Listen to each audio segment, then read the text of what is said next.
We need to talk about Chicago.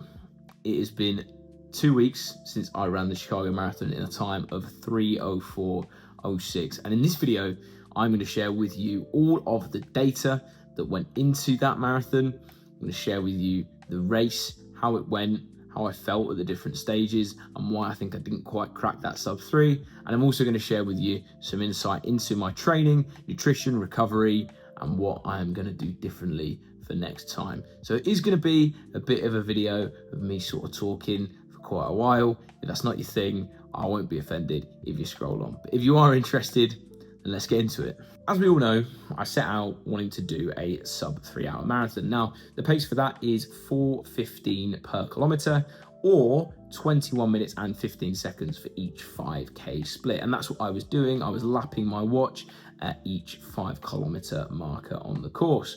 And I set out with the idea that I should go fairly conservative just for the first 5-10K or so, because I didn't want the adrenaline to get the better of me and go out too fast and, gas myself out. So I did do that. I went through 10K in 1 minute and 19 seconds off pace, which was a little bit more than I'd have probably wanted to be, but I knew it wasn't the end of the world. You're only at 10K, you've got more than enough time to make back that time. And I did, because when I went through halfway, I saw my watch was 1:30:17. So I was actually only 18 seconds off sub 3 pace there, but I'd clawed back in the 11K between 10K and 21.1. I'd clawed back 1 minute and a second. So all I needed to do was do another 18 seconds over the course of the next 21K, and I'd be fine. So how did that plan go? Well, obviously, it didn't go well. The main point at which I realized it wasn't probably going to be my day, or that I started to doubt it would be my day, is when I was coming up to 25K. I thought I've done a pretty quick split here. Feel like I've gone kind of fast. Actually, what happened is I had gone 15 seconds slower than my goal pace. So by this point, I was quick maths, 33 seconds behind pace, which again, isn't the end of the world, but I knew that I'd worked really hard and I was only at 25K at this point. I had still 17 kilometers left, and I really didn't think that I had the ability to keep up that effort level for that amount of time. So started to think I might be in a bit of trouble. I went through 32K and I thought I've still got a little bit of time. If I can get to 4:11 per kilometer, then maybe I can still do sub 3. And I did try that, but to be honest, by that point, the body had just given up a little bit. It was very, very difficult to get back and claw back that time. And in fact, what I was doing was just adding on the kilometers. So to be honest, the last 10K of the race, rather than being a march to victory, was more of a march to death. And I really did struggle in that last 10 kilometers, coming over the line in 3:04:06. I think I probably could have gone a little bit faster than that and got within 3:04, but I think my head had gone a little bit, and I was just like, well, it's not gonna be sub 3, and I'm definitely gonna PB, so whatever, I don't really care at this point. The race itself, absolutely amazing. Course was so flat, I think about 96 meters of elevation, something like that, and the crowds were just amazing. People asked me, what were your favorite parts of the course? And honestly, I can't pick one, because the noise was just basically the same level throughout. There were a few bits where it was quieter, but there were no points where there was no one. It was just insane. The Americans did not let me down. I just feel a little bit bad that I didn't fully enjoy it, because I was suffering for so much of the race. But yeah, great course. I'd highly recommend it. The only difficult thing was that the sun did come out a little bit towards the end, and it did heat up the later on into the day that it got, so that made it quite difficult. I was probably working harder than I would have been, if it was a cooler day and it was more cloudy, that sort of thing. But that's not really an excuse, because ultimately I could have still ran a really good race. I think there's other things that went into the reason why I didn't get that sub 3, but we'll go into that in a minute. I did wonder whether I could have worked any harder. You always do think, could I have gone a little bit more? Could I have done more? But when I looked at my heart rate data, albeit this is from my watch, so take it with a pinch of salt if you like, but I looked at my heart rate data and my average heart rate was 178 for the entire race, which was pretty high. I was getting into the 180s by 11k, so when I picked it up a little bit, and that was just probably way too early to be getting that high up into the heart rate. So yeah.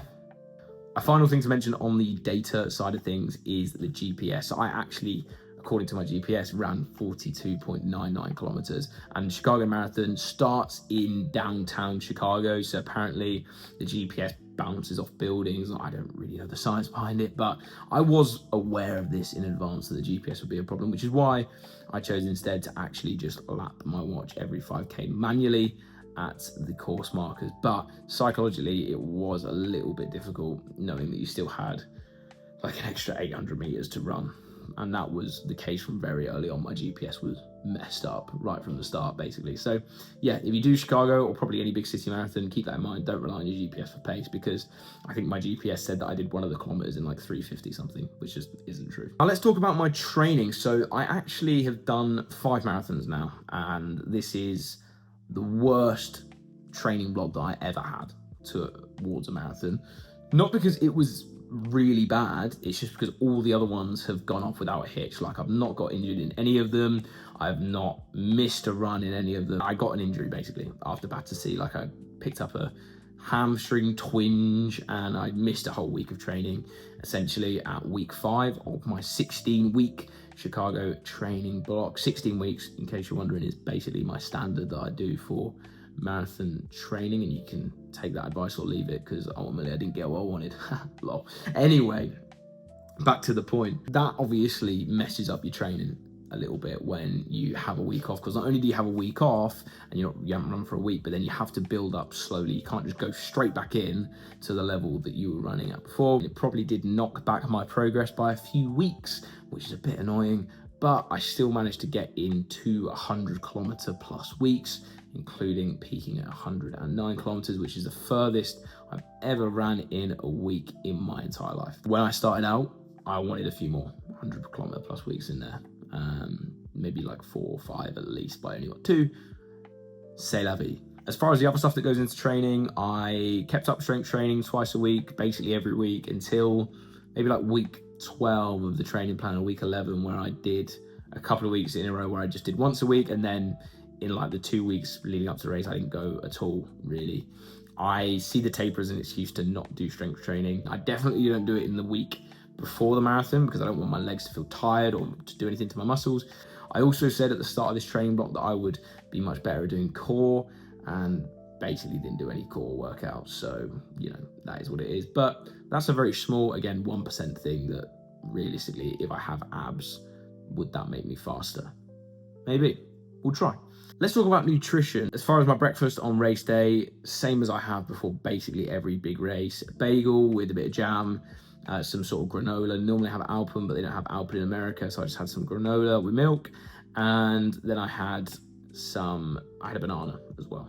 I had plenty of water in the run up to the race as well.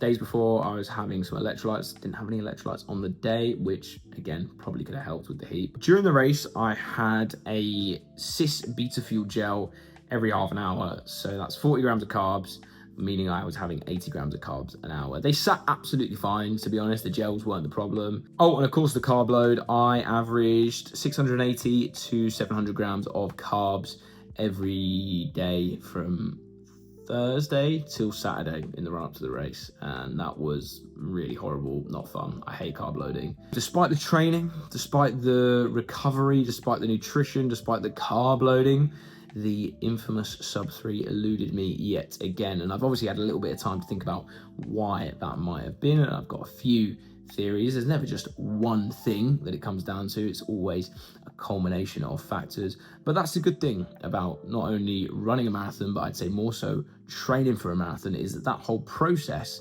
is a great learning curve. And so when it's over, you've got a really good opportunity to reflect on what you think went well, what didn't go well, and what you're going to do to get past that barrier and hit that goal next time. One of my main observations about my own training isn't actually anything to do with the running itself. It's to do with my nutrition. My nutrition is just horrendous, like so bad.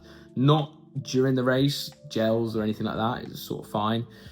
but my actual nutrition while I'm training and how I fuel my training is terrible. And some of the stuff I'm going to tell you here, you're probably going to laugh at the television or phone or laptop or whatever you're watching this on and call me incredibly stupid. Now, I'm a morning runner because I work during the day and usually later into the evenings. Unfortunately though, what that's meant for me is that I don't eat before any of my runs, like any of them. And obviously that's not that much of a problem for like easy runs under an hour, but I include in this interval sessions, any speed work. I wasn't eating in the mornings. If it was midweek, I wasn't eating before them just because I thought I didn't have the time, basically. Obviously, that is terrible strategy. All I would do before doing like an intense interval session is have some water. And I was noticing that I was having stomach issues during some of these runs where I wasn't eating, which was the majority of them. And I've been reading much about that, and that's related to the fact that I wasn't eating. Also, not to mention that if you are under-fueled during high intensity work, you're not going to get the most out of it. Your body is not going to be able to recover as quickly from it. There are just literally like an endless list of downsides. And I did know this, like I'm not oblivious to it. I just sort of was like, well, the rules don't really apply to me, whatever. But it's getting to the point now where I have to start looking at the small percentages, the small factors that go into, getting a sub-3 marathon, because it's enough to run a lot, but obviously there are some other factors at play here, because someone doing my mileage and my volume probably should be capable of getting a sub-3 marathon. I think that's fairly objective. Even during the day as well, like I try and eat a good amount of food. I don't really track much. I don't really know how much I'm eating. I don't know how many calories I need. I don't know any of that sort of stuff. So what have I done? Well, I've started eating before speed sessions, even just like a banana in the morning. I've also been now tracking my calories throughout the day. Now, this isn't for everyone. Obviously, I'm not encouraging this or saying you really need to do it. Obviously, make sure that if you are doing it, you're someone who has a healthy relationship with food. I'm doing it because I just want to make sure that I'm eating enough calories really and not losing loads of weight and feeling under-fueled, and that, my body is getting all like the nutrients and macros and stuff that it needs to recover. I also need to start practicing my race day routine more during long run marathon pace sessions. So I'm going to start taking more electrolytes in the mornings before my runs, because I think that has been a big problem. There have been warm marathons this year that I've done and I've sweated a lot, and that absolutely saps the energy out of me. As well as the fueling side of things, I obviously am going to change bits about how I train. And one of the key things that I'm looking at the moment is how I'm going to get more marathon pace efforts into my training. So I felt like in the training block that I've just had, there weren't really a huge amount of marathon pace sessions. I want to be doing at least one long run a week where I'm doing marathon pace stuff in it, just to get the practice, just to simulate what it's like to run on tired legs. I felt a little bit like I didn't push myself far enough with being uncomfortable at my marathon pace in this block. I have booked my next marathon. It is in spring next year. I'm not going to say exactly where it is yet. Not really sure why. I am currently planning the training for the next marathon, researching how I'm going to get better, which I've obviously shared some thoughts in this video. And that's actually quite a nice process, because it's a time to step back when you're not training and think, okay, cool, what can I do differently? What am I going to do differently? And how's that going to work?